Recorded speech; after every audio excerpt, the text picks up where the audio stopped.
Hello दोस्तों, स्वागत है आपका मेरे यूट्यूब चैनल परीक्षा प्लान में। तो कैसे हैं आप लोग? आई होप अच्छे होंगे। तो जैसा कि आप लोगों को पता है कि राजस्थान बोर्ड की एसएसटी की बुक्स मैं पढ़ा रही हूँ। क्लास 6 से लेकर 9th तक कंप्लीट करवा चुकी हूँ और क्लास 10th की बुक के 7 चैप्टर मैंने पढ़ा दिए हैं। आज मैं 8वां चैप्टर पढ़ाऊंगी, राजस्थान के लोक नृत्य और लोक नाट्य। अच्छा लेसन है, एक प्रश्न आपको इस लेसन से जरूर मिलेगा। तो चलिए वीडियो को शुरू करते हैं। लेवल 1 का प्रीवियस ईयर का पेपर मैं सॉल्व करवा चुकी हूँ, 2023 वाला और 2013 वाला। तो आप लोग ये वीडियो जरूर देख लीजिएगा ताकि आप लोगों को पता चल जाए किस तरीके के प्रश्न पूछे गए थे। और लेवल 2 का एसएसटी का 2023 वाला पेपर मैंने सॉल्व करवा दिया है और हिंदी का करवा दिया है। 2023 वाला हिंदी का भी करवाया है और एसएसटी का भी करवाया है। तो आप अपने सब्जेक्ट के अनुसार इनमें से जो आपका सब्जेक्ट हो वो वीडियो देख लीजिएगा। चलिए आज की वीडियो को शुरू करते हैं। कल मैंने जो प्रश्न आपको दिए थे होमवर्क में, पहले उनके उत्तर देख लेते हैं। कल जो लेसन पढ़ाया था उसके बहुविकल्पी प्रश्न मैंने दिए थे, 3 प्रश्न हैं। चलिए पहले इनके उत्तर देख लेते हैं। पहला प्रश्न दिया गया है, पटेलिया बीछियो लालर क्या है? तो ये लोकगीत हैं, आपको मैंने कल बताया ही था। इसमें आपका दूसरा विकल्प सही हो जाएगा। लांगड़िया गीत किस देवी देवता से संबंधित है? तो ये कैला देवी से संबंधित है। और तीसरा प्रश्न है, अल्लाह जिल्लाई बाई की प्रसिद्धि का कारण है? तो इनकी प्रसिद्धि का कारण है मांड गायन। और सभी प्रश्नों के सही उत्तर सुधा खान जी ने दिए हैं। तो बहुत अच्छी बात है, आप बहुत अच्छे से तैयारी कर रहे हैं, ध्यान से पढ़ रहे हैं, ये आपके लिए बहुत अच्छी बात है। और आप लोग भी कमेंट किया कीजिए, ये जो प्रश्न मैं देती हूँ उनके उत्तर कमेंट में जरूर बताया कीजिए। चलिए अब आज के लेसन को शुरू करते हैं। आज राजस्थान के लोक नृत्य और लोक नाट्य के बारे में जानेंगे। पिछले वीडियो में मैंने आपको लोक गीतों के बारे में बताया था। चलिए लोक नृत्य के बारे में सबसे पहले लिखा है, राजस्थान विविध कलाओं के साथ साथ विभिन्न नृत्यों की भी रंगमहली रहा है, इसलिए इसे रंगीला राजस्थान कहते हैं। सरल हृदय ग्रामीणों द्वारा आनंद व उत्साह पूर्वक लय के साथ अंगों के संचालन को देसी नृत्य कहते हैं। इन्हें लोक नृत्य भी कहते हैं। तो देसी नृत्य भी कहा जाता है और लोक नृत्य भी कहा जाता है। आगे लिखा है, लोक नृत्य में शास्त्रीय नृत्य की तरह ताल लय आदि का सख्ती से पालन नहीं होता है। सामान्य जन द्वारा रचे गए लोक नृत्यों में मानव जीवन का सहज चित्रण होता है। तो इसमें शास्त्रीय नृत्य की तरह ताल लय का सख्ती से पालन नहीं किया जाता है। ये सामान्य लोगों द्वारा रचे गए हैं और इनमें मानव जीवन का सहज चित्रण होता है। आगे लिखा है, लोकोत्सव, पर्व, तीज त्योहार, मेले, लोकानुष्ठान आदि अवसरों पर रंग बिरंगी वेशभूषा और स्थान विशेष की परंपराओं के अनुसार लोक नृत्य की परंपरा सदियों से चली आ रही है।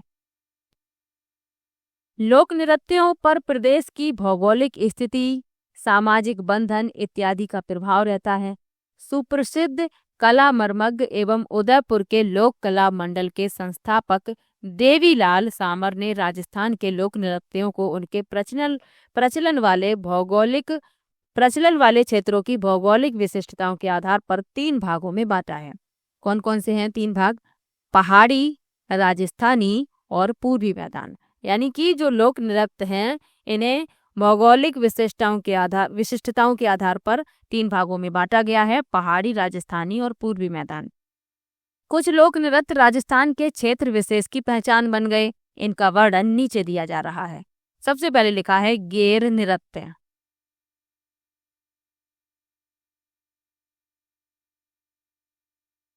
गेर मेवाड़ और बाड़मेर क्षेत्र का प्रसिद्ध लोक नृत्य है और ये आपको याद रखना है, आपको क्षेत्र याद रखने हैं। इसमें होली के अवसर पर पुरुष लकड़ी की छड़ियां लेकर गोल घेरे में नृत्य करते हैं। गोल घेरे में नृत्य के कारण इसे गेर तथा गेर करने वाले गेरिये कहलाते हैं। तो ये आपको याद रखना है। मेवाड़ और बाड़मेर क्षेत्र का ये प्रसिद्ध लोक नृत्य है और होली के अवसर पर पुरुष लकड़ी की छड़ियां लेकर गोल घेरे में नृत्य करते हैं और घेरे में नृत्य के कारण इसे गेर और गेर करने वाले गेरिये कहलाते हैं। मेवाड़ व बाड़मेर के गेर नृत्य की मूल रचना समान है। किंतु इनमें चाल व मंडल बनाने की क्रिया में अंतर है। इस नृत्य में प्रमुख वाद्य ढोल, बांकिया और थाली हैं। तो प्रमुख वाद्य भी बताए गए हैं, ढोल बजाए जाते हैं, बांकिया और थाली। अगला नृत्य लिखा है गीदड़ नृत्य। शेखावाटी क्षेत्र का प्रसिद्ध गीदड़ नृत्य होली के दिनों में 1 सप्ताह तक चलता है। तो ये शेखावाटी क्षेत्र का है, ये आपको याद रखना है। नगाड़े की चोट पर पुरुष अपने दोनों हाथों में डंडों को परस्पर टकराकर नृत्य करते हैं। यह विशुद्ध रूप से पुरुषों का नृत्य है। इस नृत्य में प्रयोग किए जाने वाले वाद्य यंत्र ढोल, डफ और चंग हैं। तो ये वाद्य यंत्र याद रखिएगा। इसमें होली से संबंधित गीत गाए जाते हैं। कुछ पुरुष महिलाओं के वस्त्र पहनकर इसमें भाग लेते हैं, जिन्हें गणगौर कहा जाता है। विभिन्न प्रकार के स्वांग किए जाते हैं, जिनमें साधु, शिकारी, सेठ सेठानी, दूल्हा दुल्हन, सरदार पठान, पादरी, बाजीगर आदि प्रमुख हैं। तो स्वांग भी किए जाते हैं और जो पुरुष होते हैं ये महिलाओं के वस्त्र पहनकर इसमें भाग लेते हैं, इन्हें गणगौर कहा जाता है और ये मुख्य रूप से पुरुषों का ही नृत्य है। तो ये भी आपको याद रखना है और ये शेखावाटी क्षेत्र से संबंधित है, तो ये भी याद रखिए। चलिए आगे बढ़ते हैं। कच्ची घोड़ी नृत्य लिखा है कच्ची घोड़ी शेखावटी तथा कुचामन, पर्वतसर, डीडवाना आदि क्षेत्रों का प्रमुख व्यावसायिक लोक नृत्य है। यह विवाह के अवसर पर किया जाता है। इस नृत्य में ढोल, थाली बजती हैं।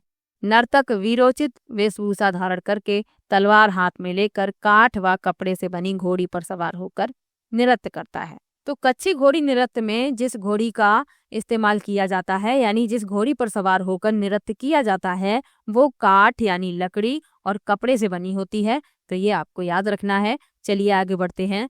लिखा है चंग नृत्य। यह शेखावाटी क्षेत्र में होली के दिनों में पुरुषों द्वारा किया जाने वाला नृत्य है। इस नृत्य में प्रत्येक पुरुष चंग बजाते हुए वृत्ताकार नृत्य करते हैं, फिर घेरे के मध्य में एकत्रित होकर धमाल व होली के गीत गाते हैं। अगला नृत्य लिखा है डांडिया नृत्य। यह मारवाड़ का प्रसिद्ध नृत्य है। तो ये आपको याद रखना है, डांडिया नृत्य मारवाड़ का प्रसिद्ध नृत्य है जो होली के बाद किया जाता है। 20-25 पुरुषों की एक टोली दोनों हाथों में डांडिया लेकर वृत्ताकार नृत्य करती है। मैदान के चौक के बीच में सहनाई और नगाड़े वाले तथा गवैये बैठते हैं। गवैये यानी कि जो गाते हैं। पुरुष लोक ख्याल व होली गीत लय में गाते हैं। इन गीतों में प्रायः बड़ली के भैरू जी का गुणगान होता है। राजा, बजिया, साधु, शिवजी, रामचंद्र, कृष्ण रानी, सिंधिन, सीता आदि विभिन्न प्रकार की वेशभूषाएं पहनी जाती हैं। राजा का वेश मारवाड़ के प्राचीन नरेशों से मिलता जुलता है। चलिए आगे बढ़ते हैं। अगला नृत्य लिखा है अग्नि नृत्य। लिखा है जसनाथी संप्रदाय के प्रसिद्ध अग्नि नृत्य का उद्गम बीकानेर जिले के कतरियासर गांव में हुआ। इसके नर्तक जसनाथी संप्रदाय के अनुयायी जाट सिद्ध कबीले के लोग हैं। तो ये जसनाथी संप्रदाय का प्रसिद्ध नृत्य है और इसका उद्गम कहाँ हुआ है? बीकानेर जिले के कतरियासर गांव में। और इसके नर्तक जसनाथी संप्रदाय के अनुयायी जाट सिद्ध कबीले के लोग हैं, ये याद रखिएगा। इस नृत्य में केवल पुरुष ही भाग लेते हैं। अंगारों के ढेर को धूरा कहते हैं। नर्तक गुरु के सामने नाचते हुए फतेह फतेह कहते हुए धूड़े में प्रवेश करते हैं। नर्तक अंगारों से मतीरा फोड़ना, हल जोतना आदि क्रियाएं सुंदर ढंग से प्रस्तुत करते हैं। आग के साथ राग और फाग का ऐसा अनूठा संगम अन्यत्र दुर्लभ है। चलिए आगे बढ़ते हैं। अगला नृत्य लिखा है घोड़ेला। जोधपुर का प्रसिद्ध लोक नृत्य है। यह केवल महिलाओं द्वारा किया जाता है। इस नृत्य में स्त्रियां सिर पर एक छिद्रित मटके में जलता दीपक रखकर नृत्य करती हैं। इस मटके को घोड़ेला कहा जाता है। तो ये याद रखिएगा, ये सिर्फ महिलाओं द्वारा किया जाता है। महिलाएं सिर पर एक मटका रखती हैं, छिद्रित मटका होता है और उसमें दीपक जलाकर नृत्य करती हैं और इस मटके के को ही घुड़ला कहा जाता है। चलिए आगे बढ़ते हैं। लिखा है ढोल नृत्य। ढोल नृत्य जालौर का प्रसिद्ध लोक नृत्य है। यह विवाह के अवसर पर माली, ढोली, सरगड़ा और भील जाति के पुरुषों के द्वारा किया जाता है। इन व्यावसायिक नर्तकों को पहचान राजस्थान के भूतपूर्व मुख्यमंत्री जय नारायण व्यास ने दिलाई। तो ये याद रखिएगा, ये व्यावसायिक जो नर्तक हैं इनको पहचान किसने दिलाई? राजस्थान के भूतपूर्व मुख्यमंत्री जय नारायण व्यास ने। इसमें एक साथ 4 या 5 ढोल बजाए जाते हैं। ढोल का मुखिया इसे थाकना शैली में बजाना शुरू करता है। थाकना समाप्त होते ही कुछ पुरुष अपने मुंह में तलवार लेकर, कुछ हाथों में डंडे लेकर, कुछ भुजाओं में रुमाल लटकाकर और अन्य लयबद्ध नृत्य करना प्रारंभ कर देते हैं। तो ढोल नृत्य के बारे में याद रखिएगा इतना। चलिए आगे बढ़ते हैं। लिखा है बम नृत्य। बम नृत्य भरतपुर व अलवर क्षेत्र का प्रसिद्ध लोक नृत्य है। अब आप लोग याद कैसे रखेंगे? एक तरफ लिख लीजिए नृत्य, एक तरफ लिख लीजिए क्षेत्र, और जो भी नृत्य जिस क्षेत्र से संबंधित है उसका नाम सामने लिखते जाइए। इस तरीके से आपको रिवीजन करने में बहुत आसानी रहेगी। तो बम नृत्य भरतपुर व अलवर क्षेत्र का प्रसिद्ध लोक नृत्य है। यह नृत्य पुरुषों द्वारा फागुन की मस्ती व नई फसल आने की खुशी में किया जाता है। इसमें एक बड़े नगाड़े, जिसे बम कहते हैं, को खड़े होकर दोनों हाथों में 2 मोटे डंडे लेकर बजाया जाता है। नगाड़े के साथ थाली, चिमटा, ढोलक आदि वाद्य यंत्र प्रयुक्त होते हैं। तो एक बड़े नगाड़े को बजाया जाता है और इस नगाड़े को ही बम कहा जाता है, और दोनों हाथों में 2 मोटे डंडे लेकर इसे बजाया जाता है, और नगाड़े के साथ थाली, चिमटा, ढोलक भी बजाए जाते हैं। चलिए आगे बढ़ते हैं। अगला नृत्य लिखा है घूमर, और घूमर से संबंधित प्रश्न पूछा जाता है। लिखा है राज नृत्य के रूप में प्रसिद्ध घूमर मांगलिक अवसरों, पर्वों आदि पर महिलाओं द्वारा किया जाने वाला लोकप्रिय नृत्य है। लहंगे के घेर को जो वृत्ताकार रूप में फैलता है घुम कहते हैं। इसमें ढोल, नगाड़ा, शहनाई आदि वाद्यों का प्रयोग होता है। इस नृत्य में बार बार घूमने के साथ हाथों का लचकदार संचालन प्रभावित करने वाला होता है। तो घूमर नृत्य जो है मांगलिक अवसरों, पर्वों आदि पर महिलाओं द्वारा किया जाता है, और जो महिलाएं लहंगा पहनती हैं जो वृत्ताकार रूप में फैलता है, जब वो घूमती हैं उस लहंगे को ही घुम कहा जाता है। चलिए आगे बढ़ते हैं। अब लिखा है गरबा। लिखा है गुजरात और राजस्थान की संस्कृति का समन्वय गरबा में दिखाई देता है। डूंगरपुर व बांसवाड़ा में इस नृत्य का अधिक प्रचलन है। यह नवरात्रि में दुर्गा की आराधना में किया जाता है। गरबा 3 रूपों में किया जाता है। प्रथम रूप शक्ति की आराधना का है, जिसमें स्त्रियां मिट्टी के छिद्रित घड़े में दीपक प्रज्वलित कर उसे सिर पर रखकर गोलाकार घूमती हुई नृत्य करते हैं। गरबा के दूसरा रूप रास नृत्य में राधा कृष्ण, गोप गोपियों का प्रणय चित्रण प्रस्तुत किया जाता है। और तीसरे रूप में लोक जीवन के सौंदर्य को प्रकट करने वाले प्रसंगों यथा पनिहारी, नववधू की भावुकता, गृह कार्य में लीन स्त्रियों का चित्रण होता है। तो गरबा जो है 3 रूपों में किया जाता है, ये आपको याद रखना है। चलिए आगे बढ़ते हैं। अगला नृत्य लिखा है वालर नृत्य। लिखा है स्त्री पुरुषों द्वारा किया जाने वाला वालर सिरोही क्षेत्र के गरासियों का प्रसिद्ध नृत्य है। तो ये स्त्री और पुरुषों दोनों के द्वारा किया जाता है, और ये सिरोही क्षेत्र के गरासियों का प्रसिद्ध नृत्य है, तो ये आपको याद रखना है। इस धीमी गति के नृत्य में किसी वाद्य का प्रयोग नहीं होता। यह नृत्य अर्धवृत्त में किया जाता है। 2 अर्धवृत्तों में पुरुष बाहर व महिलाएं अंदर रहती हैं। नृत्य का प्रारंभ एक पुरुष हाथ में छाता या तलवार लेकर करता है। तो प्रारंभ जब होता है तब एक पुरुष हाथ में या तो छाता लेता है या तलवार लेता है। तो इसी तरीके से नृत्य का प्रारंभ होता है। अब लिखा है भवाई नृत्य के बारे में। भवाई नृत्य से संबंधित प्रश्न भी पूछ लिया जाता है, घूमर से संबंधित, तेरे ताली से संबंधित। ये सभी इंपॉर्टेंट है, लेकिन आपको जानना तो सभी के बारे में है। लिखा है राजस्थान के व्यावसायिक लोक नृत्यों में भवाई अपनी नृत्य अदायगी, शारीरिक क्रियाओं के अद्भुत चमत्कार तथा लयकारी की विविधता के लिए अत्यधिक लोकप्रिय है। तेज लय में विविध रंगों की पगड़ियों से हवा में कमल का फूल बनाना, 7-8 मटके सिर पर रखकर नृत्य करना, जमीन पर रखे रूमाल को मुंह से उठाना, गिलासों व थाली के किनारों तथा तेज तलवार व कांच के टुकड़ों पर नृत्य आदि इसकी विशेषता है। तो इसकी विशेषताएं आपको याद रखनी है, तभी तो ये इम्पोर्टेंट है। आगे लिखा है यह उदयपुर क्षेत्र में संकरिया, सूरदास, बोटी, ढोकरी, बीकाजी और ढोला मारू नाच के रूप में प्रसिद्ध है। और रूप सिंह शेखावत, दयाराम, तारा शर्मा इसके प्रमुख कलाकार हैं। तो इन कलाकारों के नाम तो जरूर ही याद रखिएगा। और इस नृत्य में क्या होता है, तेज लय में विविध रंगों की पगड़ियों से हवा में कमल का फूल बनाते हैं, 7-8 मटकों को सर पर रखकर नृत्य करना, जमीन पर रखे रूमाल को मुंह से उठाना, गिलासों व थाली के किनारों और तेज तलवार और कांच के टुकड़ों पर नृत्य करना इसकी विशेषताएं हैं। तो ये विशेषताएं याद रखिएगा। चलिए आगे बढ़ते हैं। लिखा है 13 ताली नृत्य। कामड़ जाति 13 ताली नृत्य से बाबा रामदेव जी का यशोगान करती है।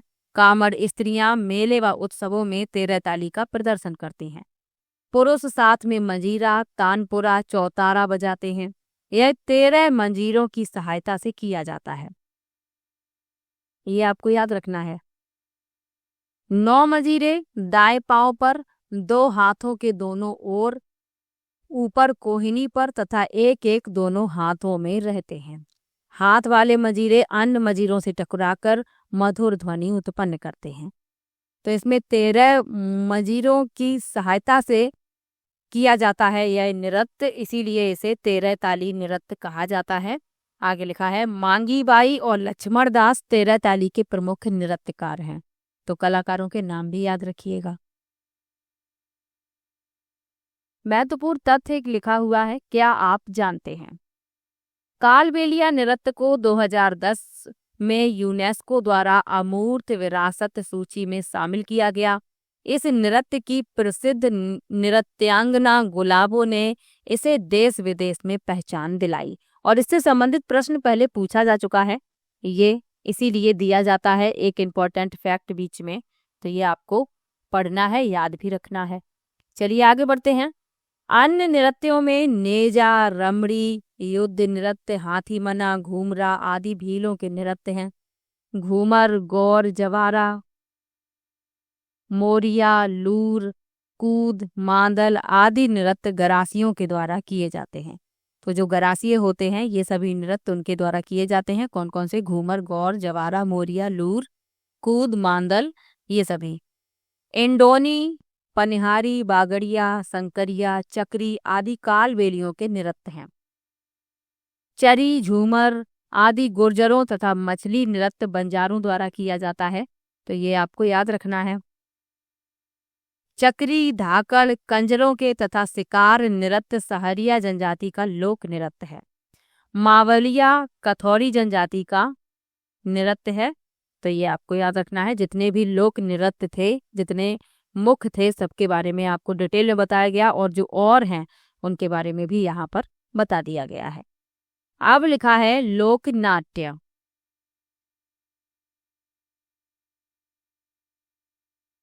लिखा है लोक नाट्य की परंपरा बहुत पुरानी है। लोक नाट्य की कथाएं, संवाद व गीत लोकमानस में प्रचलित व उनकी रुचि के अनुरूप होते हैं। ये जन सामान्य के मनोरंजन के लिए उन्हीं के द्वारा मंचित किए जाते हैं।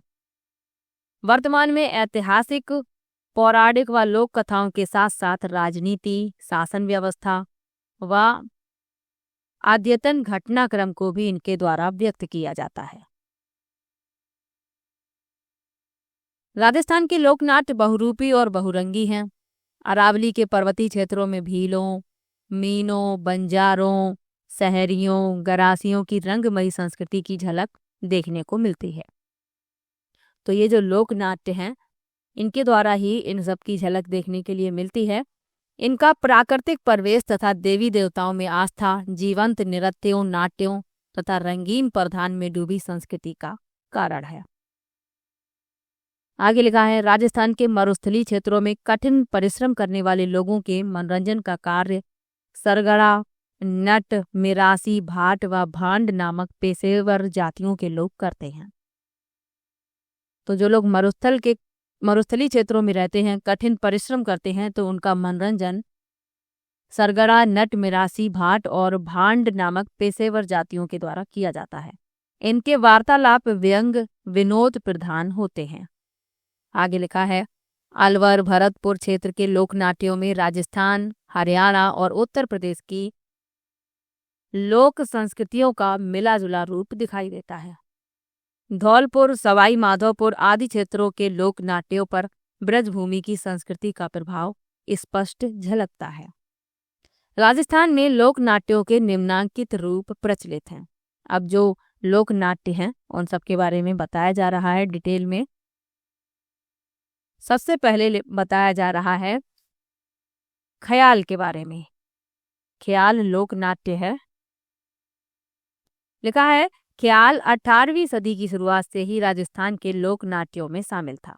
इन ख्यालों की विषय वस्तु पौराणिक या वीराख्यान से संबंधित होती है, जिनमें ऐतिहासिक तत्व भी होते हैं। भौगोलिक अंतर के कारण इन ख्यालों ने विभिन्न रूप ग्रहण किए हैं। इनमें भाषागत के स्थान पर शैलीगत भिन्नता पाई जाती है। इन ख्यालों में से कुछ की विशेषताएं निम्न प्रकार हैं। तो जो ख्याल हैं, कुछ ख्यालों की यहाँ पर विशेषताएं बताई गई हैं। सबसे पहले लिखा है कुचामनी ख्याल। कुचामनी ख्याल का प्रवर्तन प्रसिद्ध लोक नाट्यकार लच्छी राम ने किया। तो इनका नाम याद रखना है आपको। ख्याल परंपरा में उन्होंने अपनी शैली का समावेश किया। लच्छी राम द्वारा रचित ख्यालों में से चांद नीलगिरी, राव रिड़मल तथा मीरा मंगल प्रमुख हैं। उगमराज भी कुचामनी ख्याल के प्रमुख खिलाड़ी हैं। इस शैली की विशेषताएं निम्नांकित हैं। क्या क्या विशेषताएं हैं? इसका रूप ओपेरा जैसा है। इसमें लोकगीतों की प्रधानता है। इसका प्रदर्शन खुले मंच पर किया जाता है। इसमें स्त्री चरित्रों का अभिनय पुरुष पात्रों द्वारा किया जाता है, यानी कि जो स्त्री चरित्र हैं उनका अभिनय भी पुरुष ही करते हैं। इस ख्याल में संगत के लिए ढोल वादक, सहनाई वादक, ढोल व सारंगी वादक मुख्य सहयोगी होते हैं। इन ख्यालों की भाषा सरल होती है तथा सामाजिक व्यंग पर आधारित विषय चुने जाते हैं। तो इनकी भाषा सरल होती है और सामाजिक व्यंग पर आधारित विषय चुने जाते हैं। अगला लिखा है शेखावाटी ख्याल। ये दूसरा होना चाहिए, ये पहला है और ये दूसरा, लेकिन गलती से यहाँ पर तीसरा लिखा हुआ है। चलिए पढ़ लेते हैं शेखावाटी ख्याल के बारे में। लिखा है, चिड़ावा निवासी नानूराम इस शैली के मुख्य खिलाड़ी रहे। इनका नाम याद रखिएगा। उनके स्वरचित ख्यालों में से प्रमुख है हीर रांझा, हरिचंद, भर्तहरि, जयदेव कलाली, ढोला मरवड़ और आल्हा देव। इस लोक नाट्य शैली की मुख्य विशेषताएं इस प्रकार हैं। क्या विशेषताएं हैं इसकी? प्रभावी पद संचालन, संप्रेषणीय शैली में भाषा और मुद्रा में गीत गायन, और वाद्य में प्रायः हारमोनियम, सारंगी, सहनाई, बांसुरी, नक्कारा तथा ढोलक का प्रयोग होता है।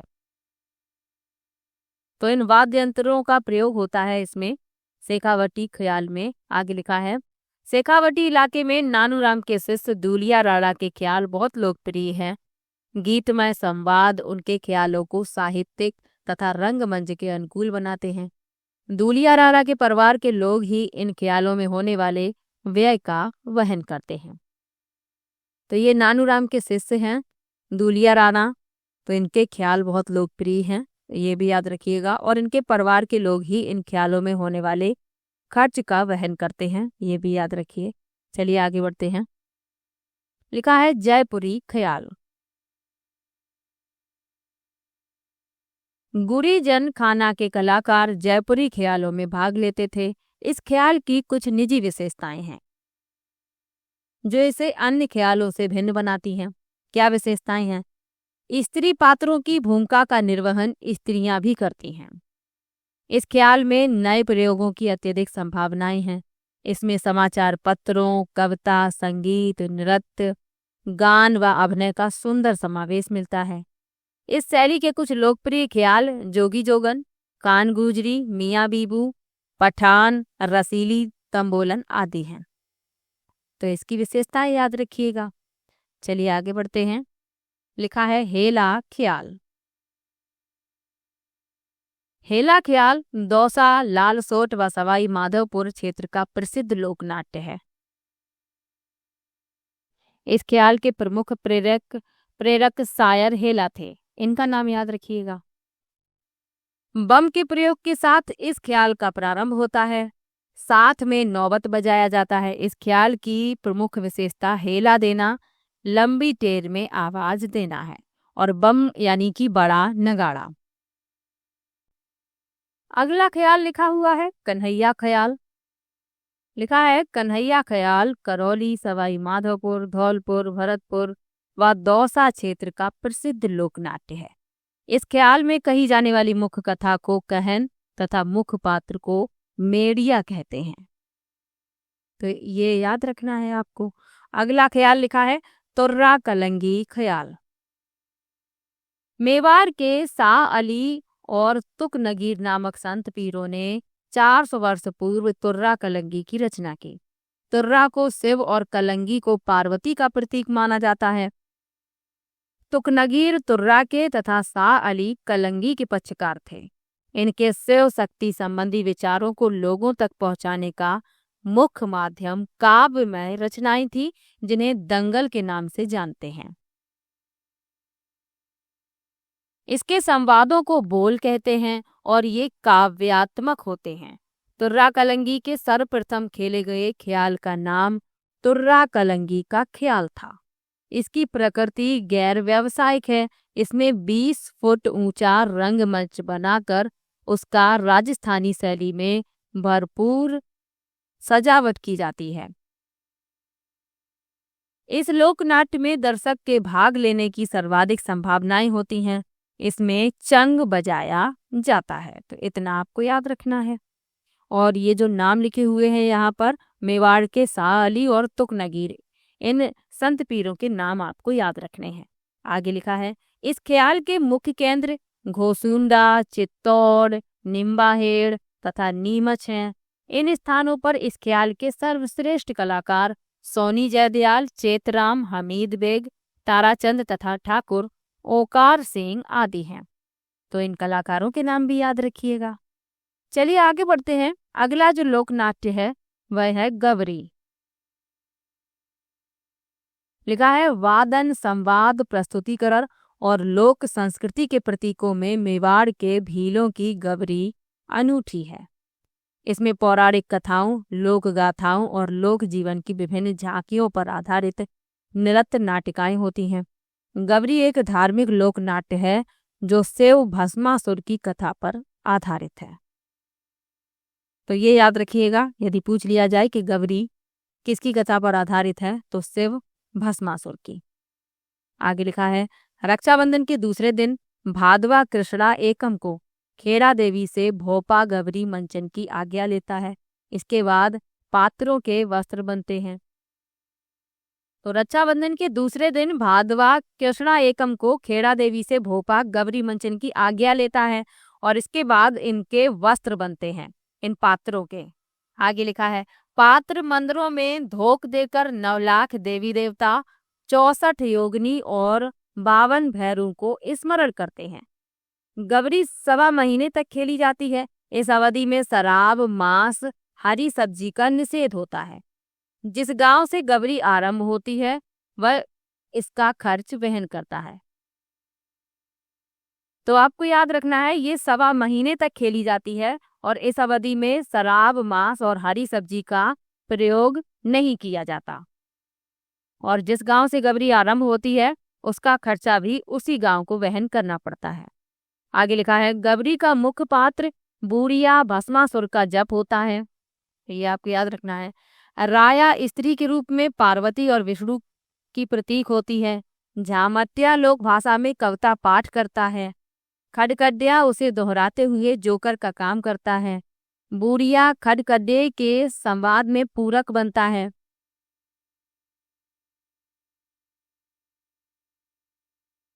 अन्य पात्र खेला कहलाते हैं। गवरी में केवल पुरुष पात्र होते हैं, तो ये भी याद रखना है, इसमें कोई भी महिला पात्र नहीं होती हैं, केवल पुरुष पात्र होते हैं।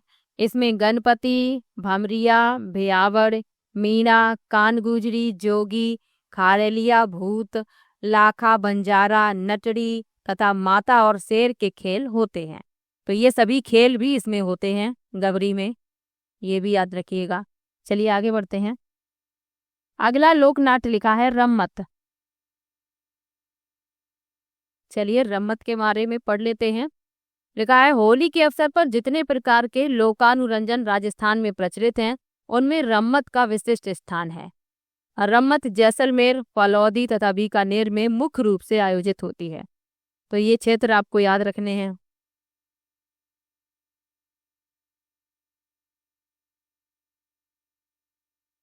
इसमें राजस्थान के सुविख्यात लोकनायकों एवं महापुरुषों पर रचित काव्य रचनाओं को रंगमंच के ऊपर मंचित किया जाता है।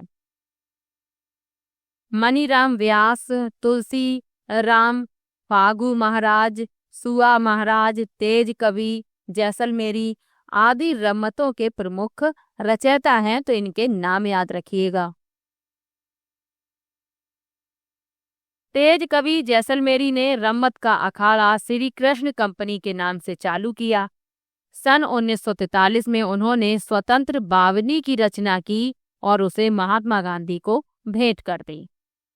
रम्मत की सर्वाधिक उल्लेखनीय विशेषता है उसकी साहित्यिकता।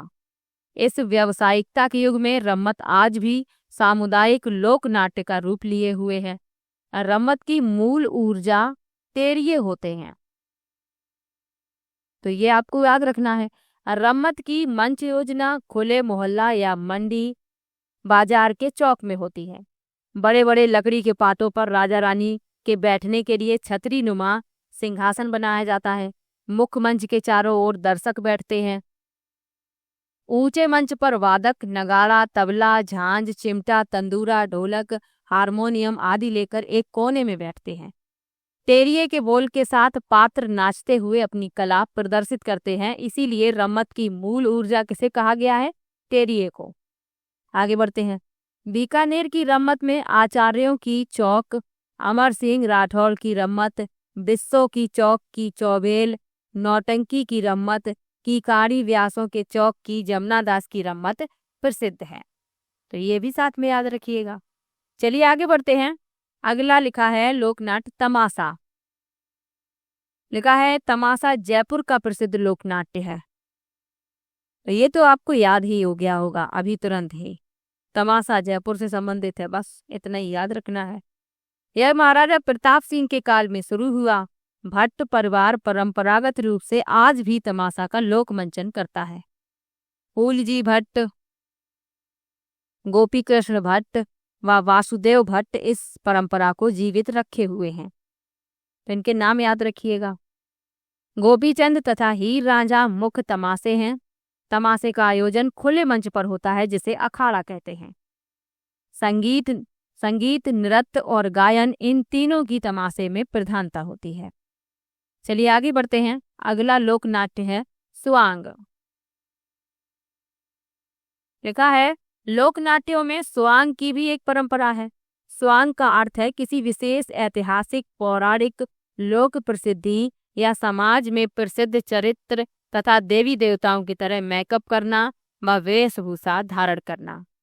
स्वांग गांवों में अधिक प्रचलित है, यानी कि ग्रामीण क्षेत्रों में ये अधिक प्रचलित है। इसका कलाकार बहरूपिया कहलाता है। इस विलुप्त प्राय कला का सबसे नामी कलाकार केलवा का परशुराम है। इसके प्रसिद्ध कलाकार जानकी लाल भांड भीलवाड़ा से संबंधित हैं। इन्होंने भारत उत्सवों में राजस्थान का प्रतिनिधित्व किया है। तो इसका जो कलाकार होता है वह बहरूपिया कहलाता है, यानी कि ये किसी विशेष ऐतिहासिक, पौराणिक, लोक प्रसिद्ध या समाज में प्रसिद्ध चरित्र तथा देवी देवताओं की तरह मेकअप कर लेते हैं और वेशभूषा भी उसी तरीके से धारण कर लेते हैं, तो ये बहरूपिये कहलाते हैं। चलिए आगे बढ़ते हैं। एक महत्वपूर्ण तथ्य लिखा हुआ है, क्या आप जानते हैं? दूल्हे की बारात जब लड़की वाले के यहाँ चली जाती है तब पीछे से वर पक्ष की महिलाओं द्वारा वर वधू की नकल के रूप में जो स्वांग प्रदर्शित किया जाता है उसे टूटिया, टूटकी अथवा खोडिया निकालना कहते हैं। इसमें एक महिला वर तथा दूसरी महिला वधू बनती है तथा उनका नकली विवाह कराया जाता है।